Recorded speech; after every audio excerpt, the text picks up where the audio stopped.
तक हमने आप लोगों को दिखाया कि किस तरीके से हम दिल्ली से अंडमान पहुंचे थे और फिर हमने चेक इन किया था अपने होटल बे वॉक में।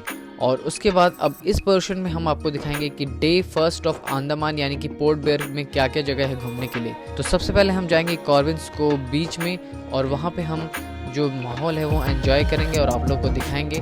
सेकंड फिर हम जाएंगे सेलुलर जेल में और उस जेल की जो हिस्ट्री के बारे में जानेंगे। चलिए एक्सपीरियंस करते हैं अंडमान डे 1 को यानी पोर्ट ब्लेयर को। बोलते बोलते हमारी गाड़ी भी आ गई और हम चले टूर पे। चलो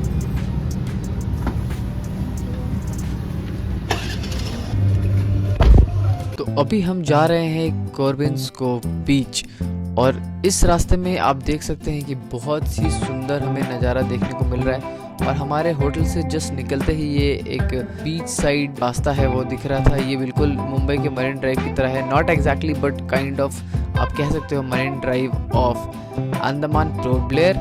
और ये जो आप सी देख रहे हो ये सी ही पूरा कॉर्विन बीच से कनेक्टेड है और इसी के थ्रू हम जो रास्ता है सीधा जाएंगे और थोड़ी दूर पे ही हमारा कॉर्विन्स को बीच आ जाएगा जहाँ पे ढेर सारे वाटर स्पोर्ट्स एक्टिविटी होते हैं। साथ में वहाँ पे फ़ोटोशूट वगैरह भी होता है और वहाँ पे आप चाहें तो स्विमिंग वगैरह नहाना वगैरह जो है वहाँ पे आप कर सकते हैं। तो चलिए पहुँचते हैं कॉर्विन्स को बीच में। तो कॉर्विन्स को बीच में हम पहुँच गए हैं और ये बीच अभी पूरा खाली है और प्रेसिडेंट के नाम पे यहाँ पे काफ़ी कुछ चल रहा है क्योंकि प्रेसिडेंट विजिट भी है यहाँ पे। तो मैं फ्री जो कॉम्प्लीमेंट्री वो है राइड वो हम लेने आए हैं यहाँ पे। तो अभी हम आपको वो राइड भी दिखाएंगे।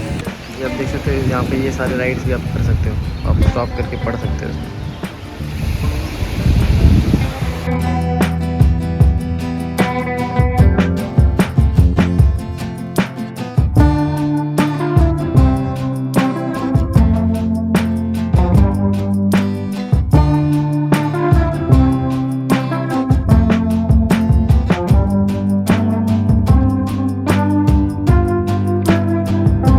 चेंज करके आ गया मैं यहाँ पे और चेंज करने का चेंजिंग रूम में 10 रुपये लिया। फिर दोबारा जब चेंज करने जाऊँगा फिर 10 रुपये लेगा। तो मैं जा रहा हूँ जेट करने के लिए।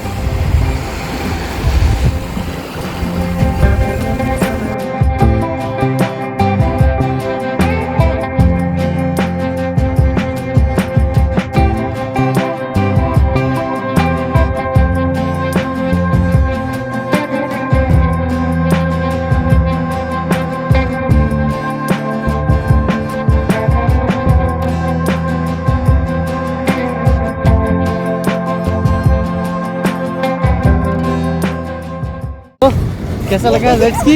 अच्छा लगा। मज़ा आया? हाँ। मज़ा आया ना जेट स्की में। और यहाँ पे ये जो बीच है कॉर्विन कोव बीच, यहाँ पे आपको बहुत सारे वाटर स्पोर्ट्स देखने को मिल जाएंगे। जैसे देख सकते हो वहाँ पे पैराग्लाइडिंग भी हो रहा है और स्काई स्कीइंग हो रहा है। वाटर स्पोर्ट्स में जितना भी है बनाना राइड एंड फलाना ढिमका जितने टाइप के राइड होते हैं सब कुछ यहाँ पे भी अवेलेबल है। अगर आपको करना है तो आप यहाँ पे भी कर सकते हैं, लेकिन एलिफेंटा में भी कर सकते हैं और ज़्यादातर फेमस है एलिफेंटा में, तो आप वहाँ पर भी चाहें तो कर सकते हैं। दिक्कत ये हो गई है कि प्रेसिडेंट का विजिट है। हाँ, हमारा हम जब आए हैं तो यहाँ अंडमान में प्रेसिडेंट का विजिट है इसलिए हमें थोड़ी दिक्कत हो रही है। यहाँ पे हमारा जो आइटिनरी है थोड़ा गड़बड़ा हो रहा है, तो फिर भी हम कोशिश कर रहे हैं जितना हो सके अच्छे से घूमें और आप लोगों को भी घूमें। बड़ा मज़ा आ रहा है, डे फर्स्ट में इतना अच्छा आनंद आ रहा है। तो इसके बाद हम जाएंगे सेलुलर जेल, वहाँ पे सेलुलर जेल की परिक्रमा करेंगे, फिर लाइट एंड साउंड शो देखेंगे और उसके बाद हम आज का ब्लॉग ख़त्म करेंगे। तब तक बने रहिए और देखते रहिए और अभी तक सब्सक्राइब नहीं किया तो सब्सक्राइब कर लीजिए क्योंकि इस तरीके के अंडमान के पूरा सीरीज मस्त बताऊंगा कैसे जाना है, क्या करना है और कितना कितना खर्चा रुपये पीछे लगता है सब बताऊंगा मैं। तो अंडमान आने के जब हम सेलुलर जेल जाएंगे तो सेलुलर जेल में हमें 30 रुपये एंट्री लगता है सेलुलर जेल घूमने का and light and sound show देखने का लगता है करीबन 200 से 250 पर पर्सन। और अगर आप वहाँ पे कैमरा लेके जाना चाहते हैं तो वहाँ पे 200-250 रुपये कैमरे के भी चार्जेस अलग से देने पड़ते हैं, लेकिन मोबाइल अलाउड है। तो अगर आप लोग आते हैं तो ये सारे चार्जेस जान लीजिए। सेलुलर जेल, जिसे काला पानी के नाम से भी जाना जाता है, भारतीय इतिहास के सबसे महत्वपूर्ण और विवादास्पद स्थलों में से एक है और ब्रिटिश राज्य के दौरान भारतीय स्वतंत्रता संग्रामियों को दंडित करने के लिए बनाई गई थी ये जेल। सेलुलर जेल का निर्माण 1896 में शुरू हुआ था और 1906 में पूरा हुआ था। इस जेल का मुख्य उद्देश्य था स्वतंत्रता संग्रामियों दूर दराज के इस द्वीप में निर्वासित कर उन्हें कठोर दंड देना। जेल की संरचना ऐसी थी कि प्रत्येक कैदी को एकल कक्ष में रखा जाता था जिससे उन्हें एक दूसरे से बातचीत करने में भी कोई मौका नहीं दिया जाता था। इसी विशेषता के कारण इसे सेल्युलर जेल कहा जाता है। इस जेल में बंदी बनाए गए स्वतंत्रता सेनानियों को अमानवीय यातनाएं दी जाती थी। जेल में एक संग्रहालय भी है जो विभिन्न प्रदर्शनियों के माध्यम से उस युग की कहानियों और संघर्षों को दर्शाता है। सेल्युलर जेल ने अपने इतिहास में कई प्रमुख स्वतंत्रता सेनानियों को कैद किया है। इनमें से वीर सावरकर, वरिंद्र कुमार घोष, योगेंद्र शुक्ल और बटुकेश्वर दत्त जैसे नाम शामिल हैं। इन सेनानियों ने जेल में रहते हुए भी अपने संघर्ष को जारी रखा और अनेक मौकों पर भूख हड़ताल भी की। आज सेल्युलर जेल एक राष्ट्रीय स्मारक है और इसे भारतीय इतिहास के एक महत्वपूर्ण हिस्से के रूप में संरक्षित किया गया है। यह स्थल पर्यटकों और इतिहास प्रेमियों को उस समय की याद दिलाता है जब भारतीय लोग अपने स्वतंत्रता के लिए संघर्ष कर रहे थे। ये है ना खाना नहीं बेटा, ये लॉक ऐसे ये यहाँ से ऐसे लॉक होता था यहाँ पे, ये ऐसे तब ये यहाँ से है ना ये वाली जो रॉड है ये निकल के इसमें घुसती थी, इसमें ऐसे ये देखो। अरे नहीं हाँ, ताकि कोई ब्रेक इन ना कर पाए। अब आ गए हम सेकंड फ्लोर पे। सेकंड फ्लोर की जो जेल की दीवारें वो दिखाएंगे और सेल दिखाएंगे। आ गए हम सेकंड फ्लोर पे और ये देखो आगे वैसी जेल, वैसे ही जेल है, वैसे ही बैरिकेड्स है, वैसे ही लॉकअप है। और यहाँ से आप व्यू देखिए पीछे, ये जेल की दीवार, ये इधर एक जेल का गेट था एंड देन यहाँ पे ये जाली था इसके बाहर से दिखाई दे रही है। वो भी एक एक जेल की जो सेल है उन सबकी खिड़कियाँ हैं। ये पूरा जेल पूरा देखो, ये पूरा ही जेल। तो ये है पूरा सेलुलर जेल जो आपको मैंने दिखाया। और ये एक और कैदी कैदी नंबर 420 और इसके पीछे आप देख सकते हैं पूरा इलाका। और यहाँ पे क्या ये ख़त्म होता है और इसके पीछे ही जस्ट आप देख सकते हैं कि पीछे समुद्र का भी इलाका है।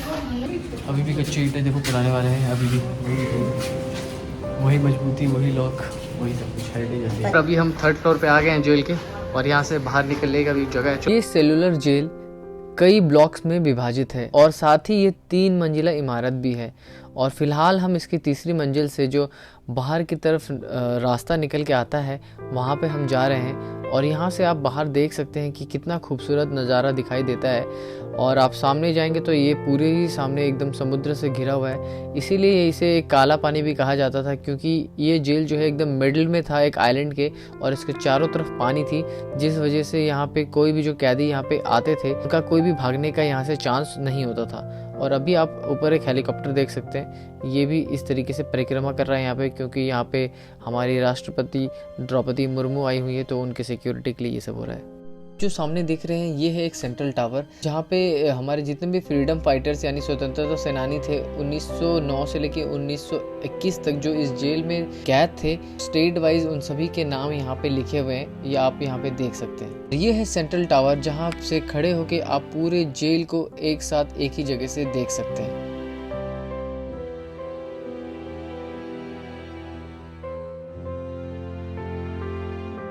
अभी आप देख सकते हैं ये जो था सजा देने का एक तरीका है, एक तरीके से यहाँ पे कैदियों को बांध दिया जाता था और गोल गोल गोल गोल गोल गोल घुमाया जाता था। इतने भारे भारे जो ये लकड़ियाँ हैं ये रखे जाते थे, ऐसे ऐसे करके देखिए यहाँ पाइप है। तो फिलहाल पूरा सेलुलर जेल घूमना हो गया है कंप्लीट। वापस से लाइट एंड साउंड शो देखने के लिए पहले करना पड़ेगा एग्जिट और फिर करनी पड़ेगी री एंट्री, जिसकी वापस से दोबारा लाइन लगती है।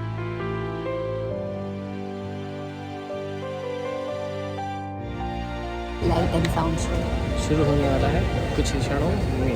हालत ख़राब हो गया, थक गया, टायर्ड कल है। सुबह 3 बजे कहाँ बैठे हैं देखो सड़क पे और कल सुबह 3 बजे निकलना है। बाद पुराने जमाने से ये कहानी चली आ रही थी, तो पहले इन्हीं टापुओं से धावा मारने की सोची थी, लेकिन बाद में इरादा बदल शास्त्री टॉलमी ने इन टापुओं को दुनिया के पहले नक्शे में जगह दी और नाम रखा एग्डिनो, एक ग्रीक गॉड एगेमेम्नॉन के नाम पर, जो भाग्य का प्रतीक है। इन टापुओं की तरफ लोगों का आना शुरू हुआ। धर्म प्रचारक, लुटेरे, बागी, अंग्रेज ये लाइट कुछ नहीं, ये लाइट की दिखा रहे मेरा वीडियो गया, मेरा वीडियो गया। मूवी है बेटा ये। चलो लाइट एंड साउंड खत्म शो। तो लाइट एंड साउंड शो जो बहुत ही अच्छा था, और इसमें हमें बताया गया कि किस तरीके से इस सेलुलर जेल में अंग्रेज़ों के द्वारा प्रताड़ित किया गया यहाँ के कैदियों को, और किस तरीके से अंग्रेज़ों का जो शासन था इस सेलुलर जेल पे पूरी तरीके से ख़त्म हुआ, और कब ये सेलुलर जेल एक म्यूज़ियम में बदल गया, और इसकी जो पूरी हिस्ट्री है सारा कुछ इस लाइट एंड साउंड शो में बताया गया है। So finally back home after ये जो लाइट एंड साउंड शो था वो देख के बहुत अच्छा शो था। अगर आप आते हैं तो ज़रूर देखिएगा, ऑब्वियसली देखेंगे कि वो आइटनरी में होना ही चाहिए। तो इसके बाद हमारा प्लान है डिनर रूफटॉप पे, वो करेंगे। सो आगे हम रूफटॉप पे, ये कुछ इस तरीके का रूफटॉप है हमारा होटल से। कैंडल लाइट डिनर है ये पूरा कैंडल लाइट डिनर वाला बंदोबस्त हो गया। कैसा लग रहा है? बढ़िया। डिनर वाली